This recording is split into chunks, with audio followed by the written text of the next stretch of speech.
Millennium Radio, it's 90.5, and I'm Patricia Chivility. And of course, my guest this morning is the Minister for Information and Broadcasting Services, Ms. Dora Siliya. And once again, we say welcome, Minister. Thank you. Okay, so before we went to the break, we're talking about the 7th National Development Plan and development going to all parts of the country.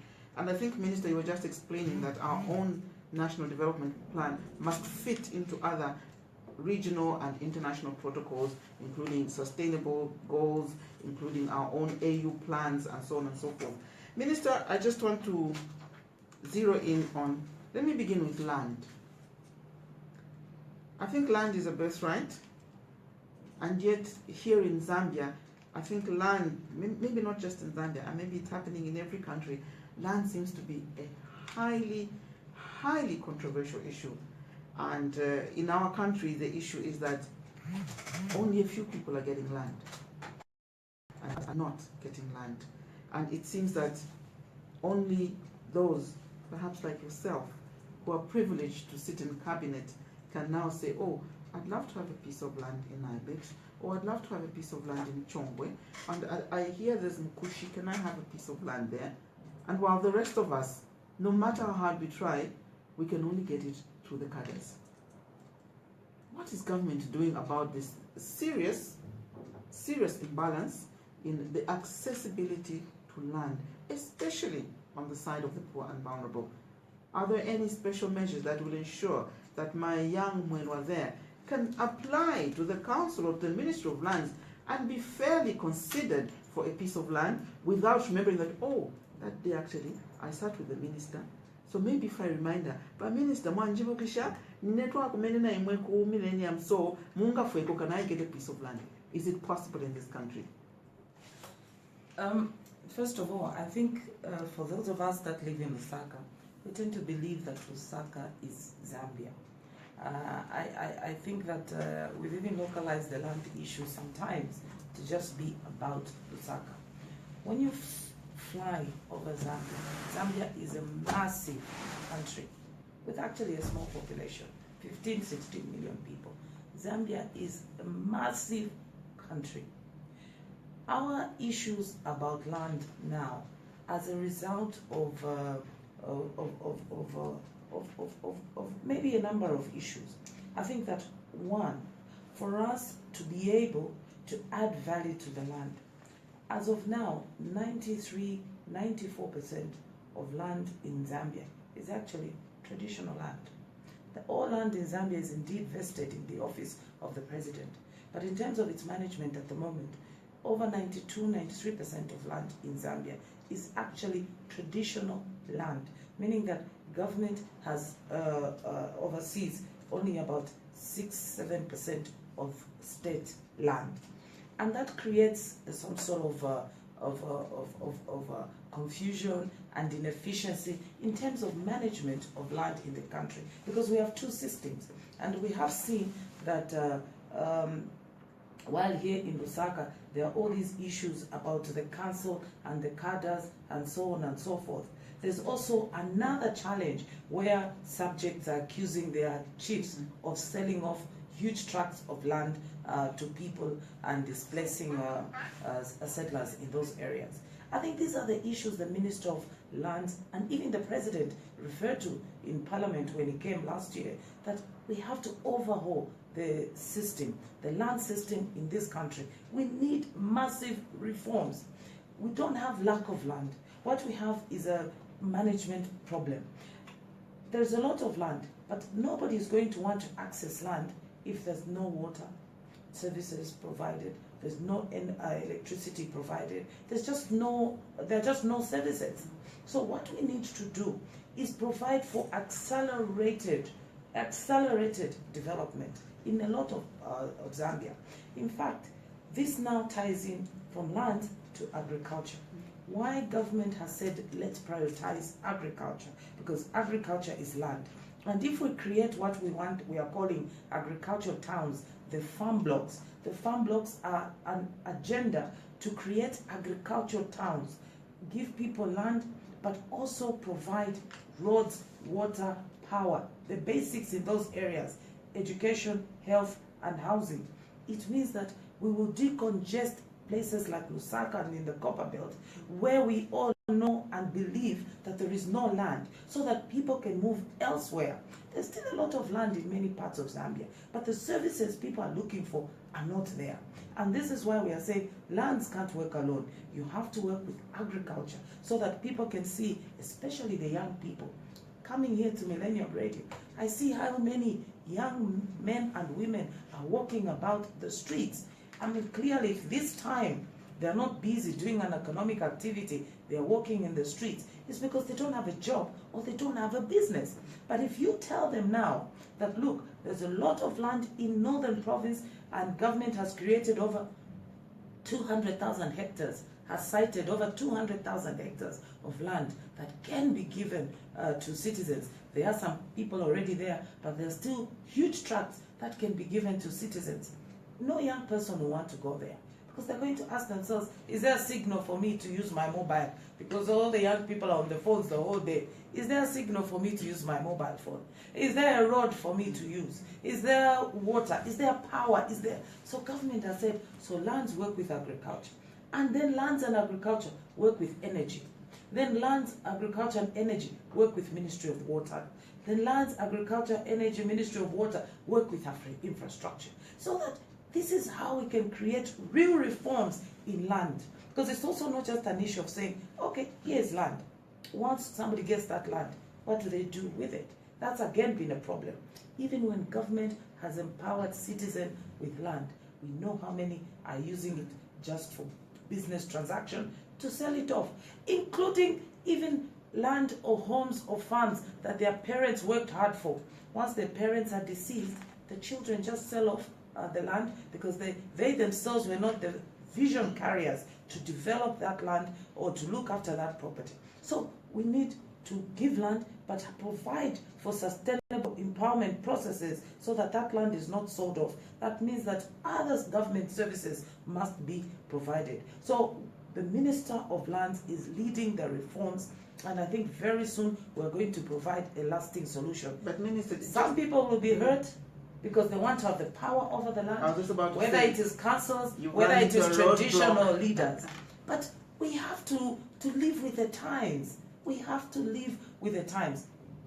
The argument for government, especially that women must have access to land, is that if land continues to be traditional land, women especially and children suffer. Because there are some traditional cultures where a woman will not be entitled to anything. So when she's widowed, she goes back to square one and her children can't go to school because she'll be denied even a piece of land to farm. So we have to protect women and children and families at the end of the day by ensuring that they can have title to land. Minister, do you really believe that this, maybe I'll call it some kind of rift or impasse between traditional leaders, and they expressed their unhappiness, literally they walked out on that land in Daba and so on. Do you think that there is chance and hope that somehow we will get to an amicable solution, which is not about pleasing government, nor indeed about pleasing traditional leaders, but is about the best solution for the people of Zambia? Do you think we're going to get to that point? We have no choice. The women of Zambia, the young people of Zambia want to have title to land, because that, first of all, gives them security. It provides an opportunity for them to have household security, food security, but also to be able to leverage that security for any investment they may wish to have in that land. So we have no choice. Traditional leaders and government will want the same thing. And the same thing is that we both want to serve the people of Zambia. Any person in any part of Zambia, whether under a chiefdom, as long as they're in Zambia with the government, they must feel that they can have security to land. So we must want the same thing. Okay. And now let me move on to, I think, an equally contentious one, and that is housing and housing development. Exactly. Right now, the country has just under 2 million houses in terms of deficit. If we are going to be able to meet everyone's needs, we should be building about 200,000 houses every year. Currently, the housing rate, building rate is about 80,000 houses per year. So every year we have a shortfall of about 120,000 houses. And the result are the Kanyamas, the result are the Chiwolias. People end up building their own structures, and then that creates other problems. But it's just not in Lusaka. In rural areas, you just find an absence of decent housing and people still living in mud, poor houses. And this is why young educated people find it very difficult to move to rural areas. However, I think there is hope. I think that not just government, but the private sector has seen an opportunity in housing in Zambia, and that there is money to be made in providing housing in Zambia. Young people don't want to rent houses. They want to buy houses at an early age with a long-term mortgage. Once somebody graduates from university, 2021, 22, or they're a teacher, they graduate from college, they want to ensure that by the time they're 25, they have a mortgage for 20 years to start paying for a house, so that by the time they're 45, 50, they've paid for that house. So there's a business argument. I think the challenge, and I continue to make this challenge to the financial sector in this country, that it needs to be responsive to the needs of the citizens. There's an opportunity, and opportunity must meet the opportunity for financial genius, so that money and opportunity come together and we can resolve this problem, because government alone will not manage to provide all the houses that are needed. But Minister, who is going to ensure that our own financial institutions begin to respond to me as the ordinary person? Who is going, is it not government that must ensure that our financial institutions begin to respond and respect the poor? When you keep hearing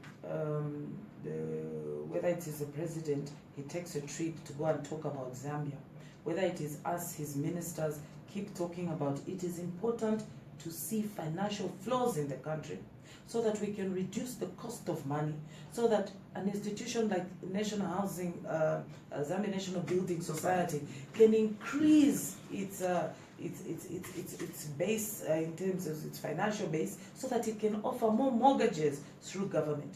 But also, if there's that much liquidity in the economy, even the other financial institutions, like even the government, the banks where government has interest, like Zanaco, like Indo-Zambia, but even the other private banks, then they'll be able to take more risks with housing, because just like agriculture and other sectors, it's very long term.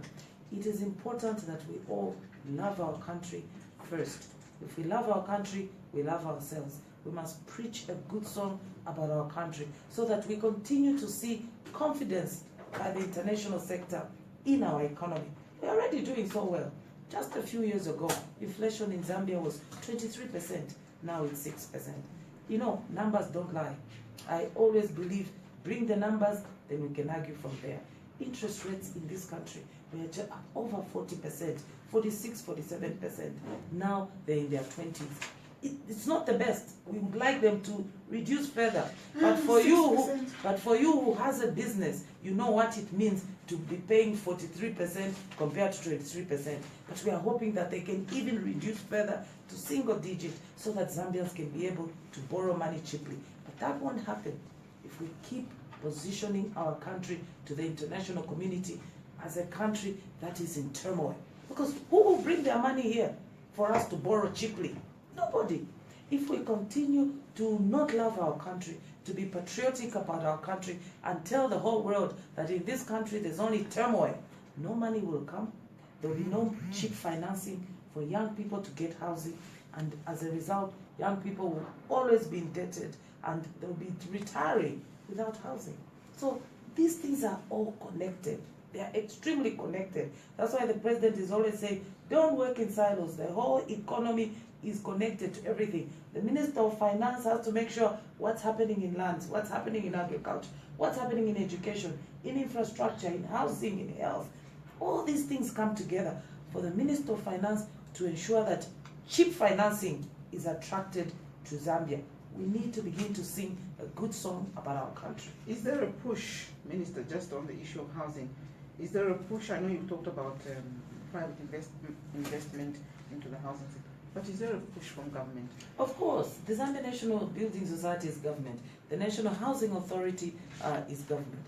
And I think that the picture is not as bad as we might believe, because there are a lot of loans being given through the existing financial institutions.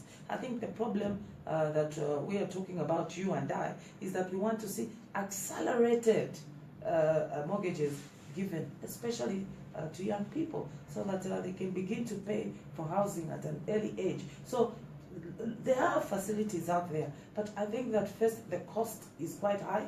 That is the problem, and it can only get cheaper if the cost of money becomes cheaper. And that at the same time, we want to ensure that there are more financial inflows in the country. That's why we all have to love Zambia and love ourselves.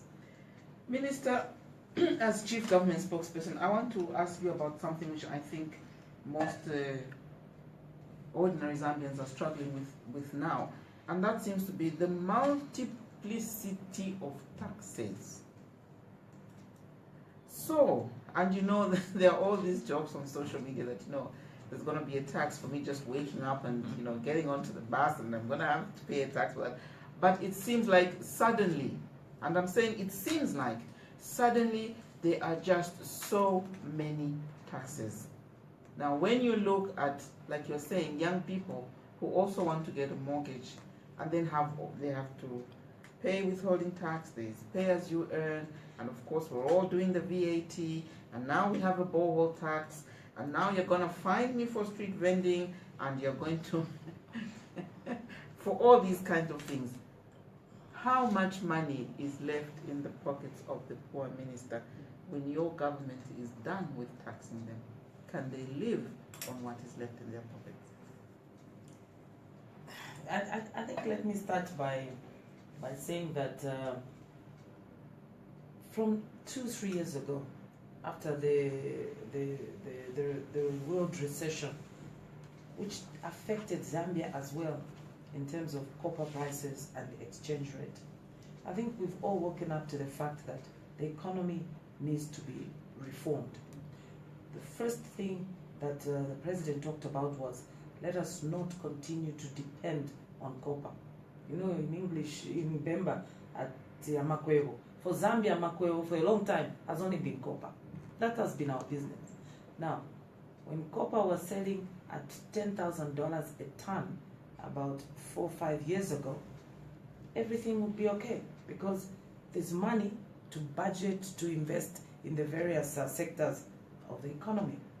But if today, if as we saw 2-3 years ago, copper prices went to $1,000, you don't have to be a genius to come from $10,000 to $1,000.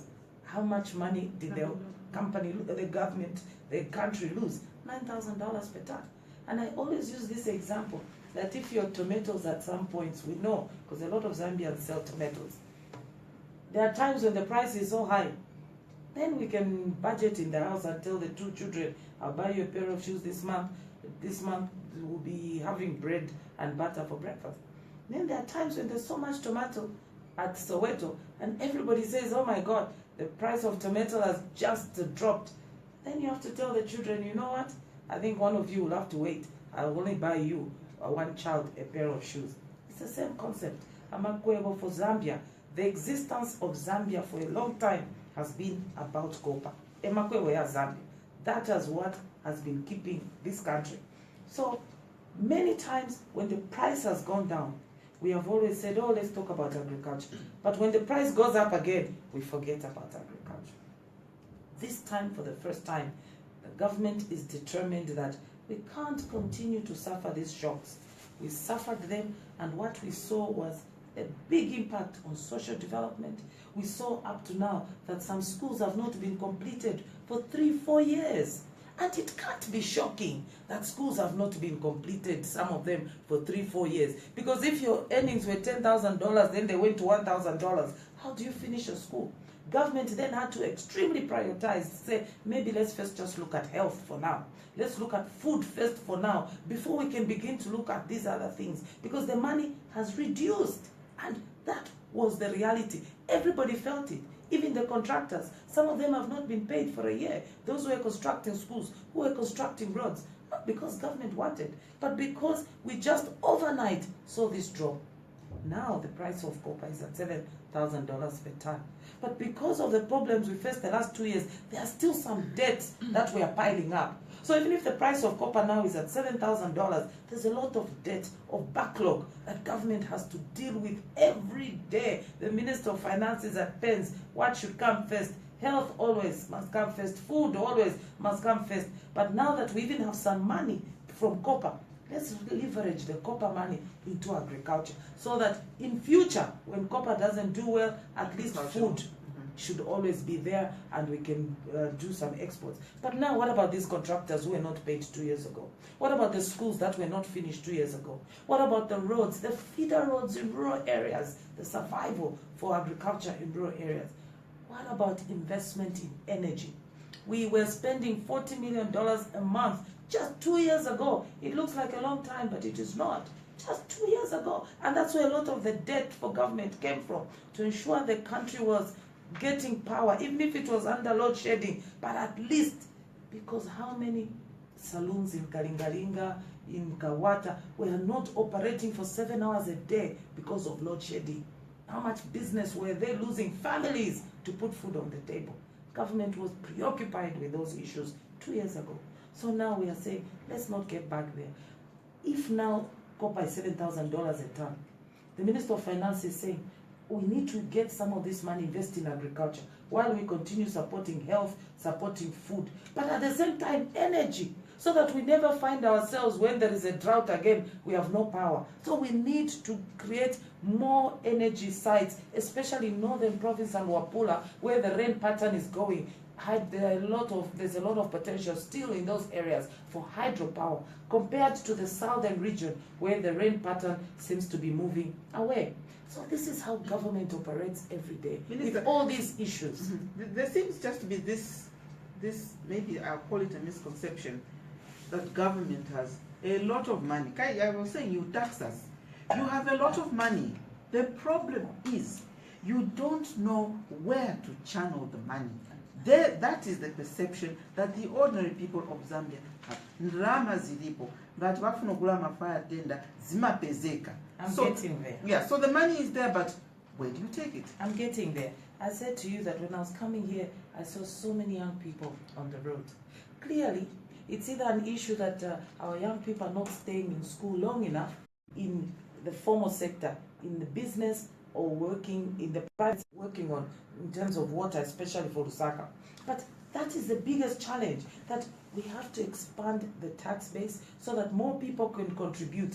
The more people contribute, the lower taxes will continue going. This tax about boreholes is a misconception. And the permanent secretary, I saw him on Sunday interview, went to great lengths, Dr. Chomba, to explain to the people of Zambia that this is a regulatory payment, a one-off payment, I believe, of about 249 kwacha. That should be paid to the regulatory authority, WAMA, the Water Resource Management Authority. A one-off payment for government to be able to monitor and regulate borehole provision in this country, to safeguard the citizens so that we know that the borehole you are getting is the right one, because there will be inspection provided, and that inspection, that's the service you are paying for. A one-off payment. It's every month, Minister. It's a one-off payment. I'm supposed to pay 200 kwacha. It's a one-off payment. I listened to the minister, the permanent secretary, very well. That's what it's everybody a one-off payment. One-off payment. So if I pay my 200 this month, it's a one. It's not an every month payment. It's a one-off payment. Why?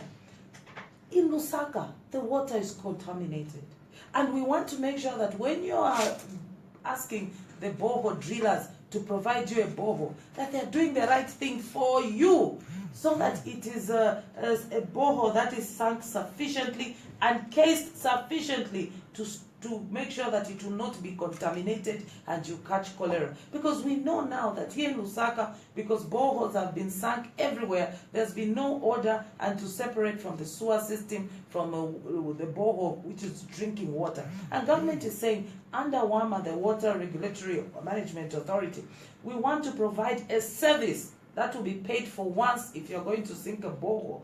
That 249 kwacha one-off payment to allow for the inspection of the people who will be drilling a bore for you.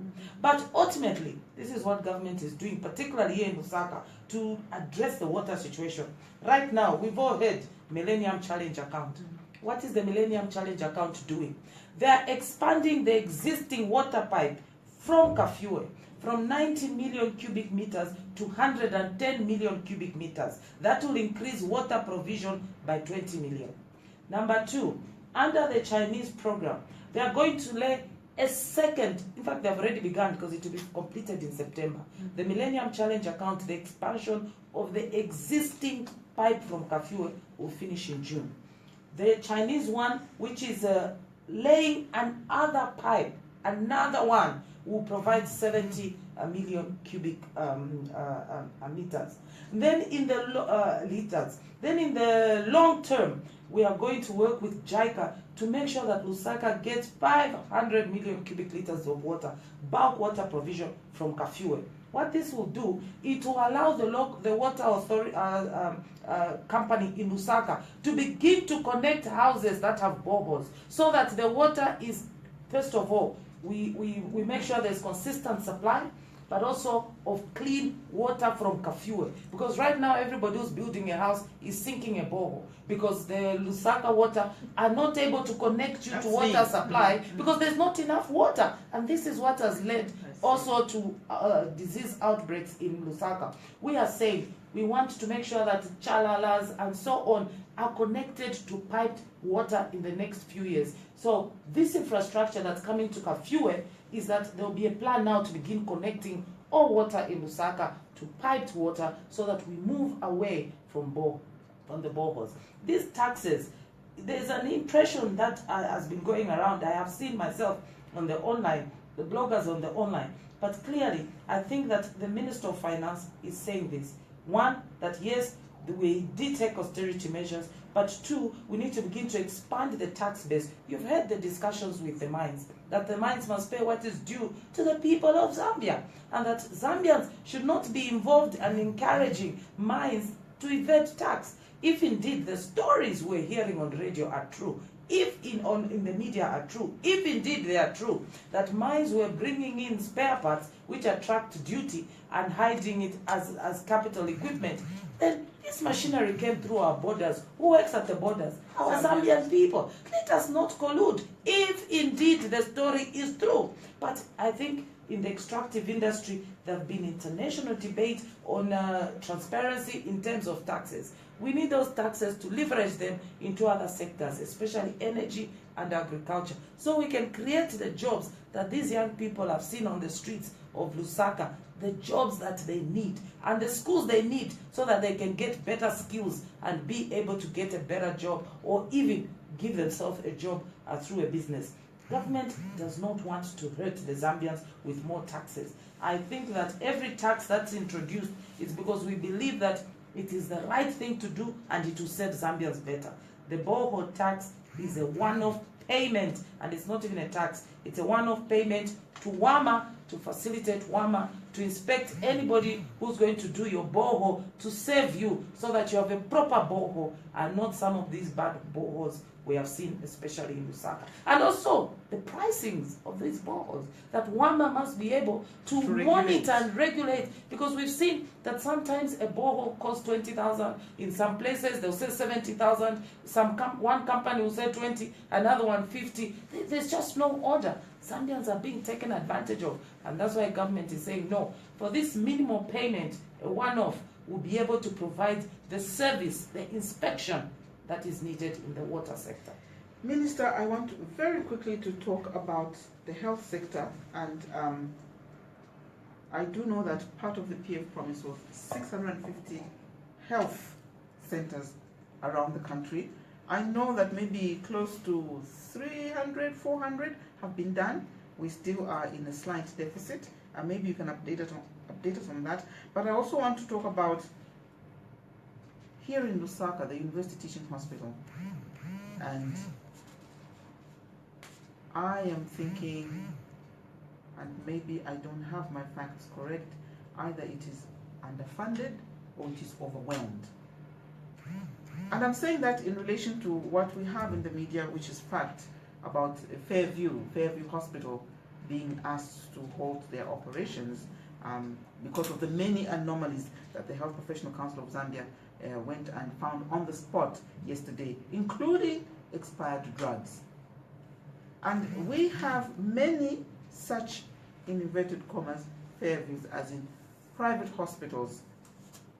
In my humble opinion, many of them pampering to those who have money. There are very few private clinics that are pampering to the ordinary people. Now, where does that leave UTH? Are we doing enough for our own public health institutions, or is government more concerned in keeping up the appearance of inviting all these people to come and set up health centers, and in the end, Zambians are paying through their noses for a bad service? Let me say something important. I think it's important to appreciate what has happened in our country. Maybe let me just start from the last 10 years. People would know the history of Zambia before that, but I'm interested in the last 10 years. And something that has happened in this country that people have not appreciated. I already illustrated how the fluctuations in copper prices, also in exchange rate, because if copper prices fluctuate, that automatically affects our exchange rate challenges. And then we get a deficit in the budget. But there is something else extremely important that has affected this country in 10 years, as far as budget execution is concerned. Before I get to that, let me also just make the point that for a long time, the only big hospital in Zambia was UTH indeed. But the population, since UTH was constructed in 1967, the population has grown. The population today of Zambia is 16 million. But in the last 10 years, Zambia has had 5 elections. And the elections are not done with stones. They are done with money. They're executed with money. Every time there's an election, if you monitor budget execution, you see that during an election, there's expansionary attitude in terms of government to provide resources to the people. So every election we've had, money has gone to be spent on us, whether the election was for the right reason or whatever. But the point is still valid that money goes to go to the election, and everything else suffers. Now, 5 elections in 10 years, the colossal sums spent. Is that statistic correct? It is correct. We've had 5 elections in 10 years. We've had general elections and we've had 2 by-elections. So we've had 5 elections in 10 years. Scary. Exactly. So it means that the budgeting has extremely suffered, because to manage a general election is huge resources taken away from schools, from health, from roads, from infrastructure, to manage that election. That election. It is why when we come to talk about the impeachment motion, I will make the case that we must ask as Zambians, we must ask ourselves today on Holy Thursday, truly what do we want to achieve as a country? We can't politic all the time. Now, UTH, the government has responded by saying, in spite of the challenges, we need to decentralize health facilities. We've been building a lot of new provincial health centers, health hospitals. We've also said, let us provide at district level as many clinics as possible. Government's intention was to have had the 600 completed by now. The reasons I've already explained. We've not been able to complete because there's such a backlog of everything else, especially the last 3 years, and government must prioritize. And the worst years were 2015, 2014, and 2016, because this is just almost a year and a half, 2 elections. 2 elections, a presidential by-election and a general election. Outside that, copper prices dropped. The kwacha lost value. In 2 years, we had such massive financial challenges.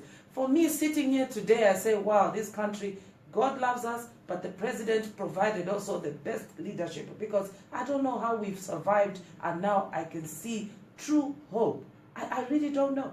But it is because people out there do not appreciate the work that has been done, with God's favor, of course, but the work that has been done from 2015 to 2017 to keep the country going.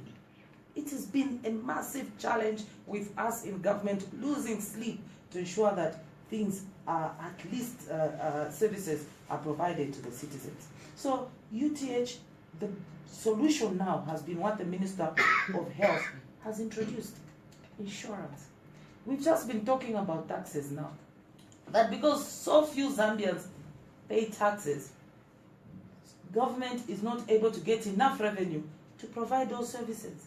That's why we have to think outside the box. How do we increase the economy? How do we create more jobs? We can only do that by investing more in agriculture, more in tourism, more in ensuring that Zambians begin their own businesses.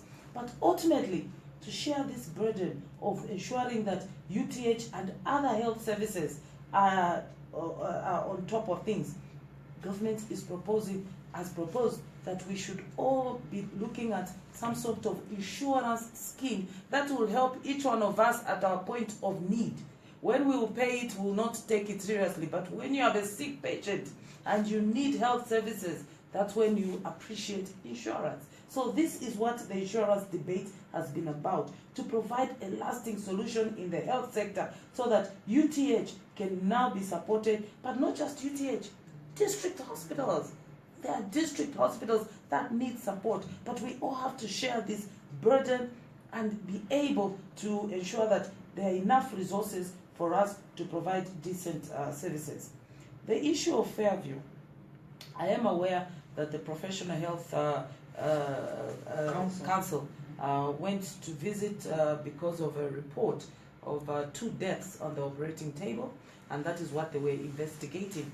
But along the way, as part of their investigations, they found expired drugs in stores. But they probably thought, okay, these are in stores, but let's check the dispensary. And when they went to the dispensary, I have been told by the Minister of Health that there too, they found expired drugs which were being dispensed to the public. The argument by Fairview was that, look, these are within 6 months expiry date, that is okay. But that is not okay as far as government position is concerned, because once a drug has expired, there are issues of ensuring that is the drug not going to get toxic, which is dangerous to the body, and also that the efficacy. Of the drug, that will it actually do the work it's supposed to do. So as far as government is concerned, once a drug has expired, it cannot be dispensed. And then the second most important issue as well was that a lot of the doctors there had only temporary registration with with a professional council, and that those doctors who were actually proper doctors had not registered themselves until from 2014. So these are the issues that forced our government to take that drastic measure, and that is the position as of now. Of course, we also have received complaints from the public that they felt they are being overcharged, and this one is not just for Fairview Hospital, but that many private hospitals are overcharging. Those are the complaints that we have received from the public, and the Minister of Health is on top of these issues. This happened yesterday, and I know that he's begun investigating himself and discussing these issues. So we're expecting that we should see a logical conclusion to the matter. But then, again, I think that it makes even the case for health insurance even more solid, that we should do more to support government health institutions so that people do not feel the need to look for health services, even in areas where they might not be getting the best, but they've been made to believe that it's better there than it is in government. So I think that government is on the right track. We want to share the burden of health provision with the citizens so that we can all get a better service. Besides, that's how it's done everywhere else. That is how it's done. Very, very quickly, because I'm running out of time. I want to talk about the impeachment process, which is currently in Parliament. And I have looked at the impeachment document. I have looked at the names on that impeachment document. I have looked at in inverted commas, the multiplicity of signatures on that document. And I want to ask two simple questions. One, as the PF members of parliament and government, are you shaken by the fact that the opposition have brought this motion to parliament? And then secondly, are you an honest government, and what does this impeachment motion do for your dialogue efforts? Are you an honest government who genuinely wants dialogue, and how is this impeachment motion going to impact that dialogue process that you say you want? The question of who is interested in dialogue or not is not cast on the government as of this moment. It is cast on those who want to remove a duly elected government. I think they're the ones you must be asking that question. That are you interested in nation building, in peace building? If this is the route you have taken, I don't think that question is for the government, because the government has always extended a hand for discussion with whoever is interested in discussion. Now, the impeachment motion, in the sense that it is frivolous, government is not panicked by it at all. It is not panicked by it at all, because we know that even those that have advanced this argument know that this is a frivolous argument based on 2-3 very important premises. One, that most of the issues raised there have already been dealt with on the floor of the House itself, so they can't come back there. 2, that some of those issues are already in the courts anyway, so they can't come to the House. And 3, that the law provides for those issues to be dealt with through the judiciary, so you cannot abuse Parliament. That is the position of government, and the government is PF, so that's the position of the PF. So that is our position, and we shall wait to hear from Parliament. But that is our position. I think what concerns us,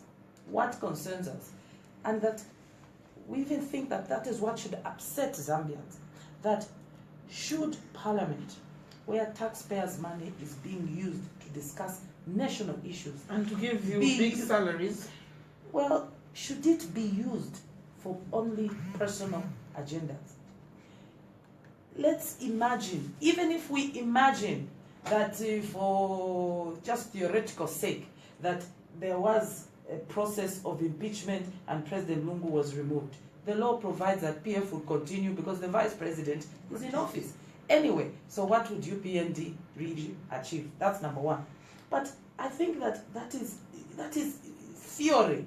That is absolutely theory. Then number 2, the grounds they have put forward also, as far as we are concerned as government and PF, they can't be admissible because they've already been dealt with on the floor, in the courts, and they can even be dealt with in the courts. So we don't believe that the Zambians can accept that their time should be wasted on procedures that, as far as we are concerned as government, we do not believe that they'll go forward.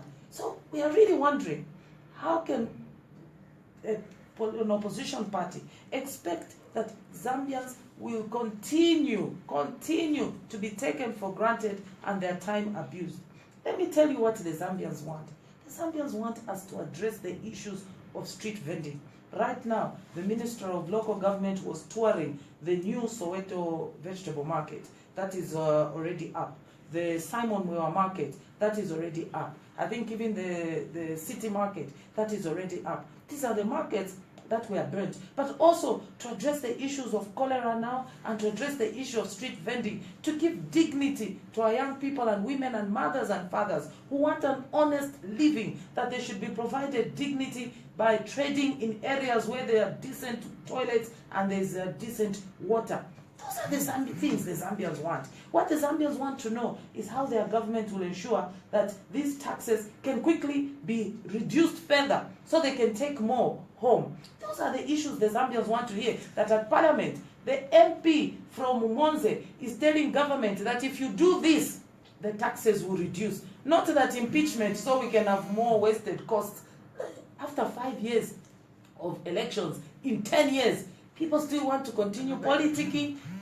But besides, there will be no elections. The Zambians said they wanted a new constitution, which should ensure that we do not have by-elections in the event of any eventuality. So the Zambians have given you a message. They are saying we don't want politicking. Now, which kind of opposition is this that cannot hear what the Zambians are saying? The Zambians are saying, we've sent you to parliament where you're using taxpayers' money. Please discuss the things and offer government solutions that will help our us. You go there and say, me, I'm only interested to get to parliament as quickly as possible. And in fact, Zambians today must reflect. If the stories we heard yesterday on the media are true, I don't know. But if indeed they are true, that foreigners can be preparing millions of dollars to attempt to want to remove a duly elected president, I think let's ask ourselves, is Zambia for sale in that manner? Are they saying that, I don't know about UPND MPs, but are they saying the independent MPs and whoever they are accusing as PF MPs, that they can truly betray the mandates given to them by citizens? By citizens, truly given to them by the citizens of Zambia for interest. We don't know where those interests are coming from in South Africa as it was alleged, because we don't know. We heard the stories also. I think this is a time Zambians should question opposition. It is correct to question government, but I think it is time to truly question, is this the opposition we need in this country? What this government has done is very clear, that look, let us grow the economy so we can all have more to share. If the economy doesn't grow, there's nothing we can share. But let us focus on growing the economy. How can somebody be stuck in 2016? This is 2018. We've never passed the elections. Minister, very, very quickly, because believe it or not, we're running out of time. I want to talk about the PF and corruption. You are a corrupt government, tenders, ambulances, everything possible you have been accused of doing. Are you a corrupt government? No, no. What we have are systems within government that provide for transparency. The fact that you even hear about these issues, it is because there is that much transparency. It is normal in government every day to have investigations. In fact, this country is a #1 leader. You know, we have moved on the corruption index. In 2007, Zambia was about 123 on the world, no, about 156 on the world corruption index. And now on the world corruption index, it's 96. In Africa, Zambia has moved from being about 56 to number 17 as the least corrupt country. That is progress. Numbers don't lie. And why are these numbers improving? It's because we've provided as a nation and as a government the checks and balances to talk about corruption. We have provided for those checks and balances that the Anti-Corruption Commission, whether one is a president or whoever, this country has demonstrated that there are no sacred cows. Ministers, everybody. This country has demonstrated that if there is a perception, evidence that one is corrupt, the process will take its place. What we are saying is that let us not create the perception that one, the country is corrupt, the government is corrupt, the people are corrupt. If we just create a smear campaign, we are not loving Zambia, we are not loving ourselves. We will not see inflows of finances in the country. How can they say this government is corrupt when we finished 2017 with Poor's and Fitch rating Zambia from B- to stable? Now, how can that be that people who don't live in Zambia can see what we've done in 3 years to create an economic miracle because the president provided leadership and God gave us his favor? How can we not see what other people are seeing? We ourselves. Let me tell you why these corruption cases talk keeps going on. The opposition have found that there's no other song to sing. They've talked corruption. Now it's impeachment. Next, they are questioning once again the nationality of the president. After this, we don't know what desperate measures they'll go to. They will take. What extent they will go, because as far as they are concerned, there's only one agenda. That is, no, let's remove President Lugo. That's the only agenda. Minister, I have like 2 or 3 minutes. I want to ask you one simple question. We're in Holy Week. What is your message to Zambians concerning attitude and mindset change? I believe that the young people have to challenge themselves. What will they be remembered for at this point in time? Being young people who hide behind their phones and insult the whole day? Being young people who